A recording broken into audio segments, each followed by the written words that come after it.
A recent poll by the Environics Institute found that 53% of Saskatchewan residents agree with the statement, Western Canada gets so few benefits from being part of Canada that it might as well go it on its own. The Institute polled more than 5,700 people across the country from December 2018 to January 2019. It found that the number of Westerners who agree with that statement is the highest level recorded since 1987. It also found that 85% of people in this province say the West usually gets ignored in national politics. MLA Jeremy Harrison says he's seen that sentiment in his own riding. There's a high degree of frustration, particularly directed at the national government, at the Liberal government, about policy initiatives that they've undertaken, which have undoubtedly harmed Western Canadian economic interests.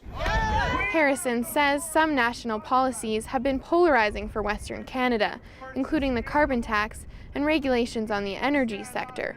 57% of people from Saskatchewan and Alberta surveyed said the federal government is virtually irrelevant to them.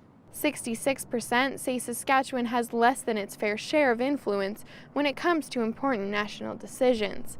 At the federal level, the Government of Canada is aware of these sentiments. Regina MP Ralph Goodale said in a statement that whenever there are concerns, tensions, or frustrations in the West, the Government of Canada has to work especially hard to ensure Westerners are heard and feel that they are fully heard and respected at the national level. Goodale says Ottawa has defended jobs at Evraz Steel, invested in the Trans Mountain Pipeline, and put $500 million toward job training in Saskatchewan.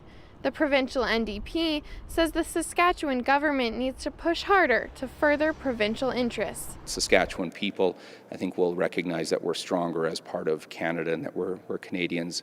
But certainly we have important files in Western Canada and in Saskatchewan that need action, and I think you see some of that frustration in those kind of numbers. In March, the Prairie Freedom Movement put up billboards asking, should Saskatchewan leave Canada?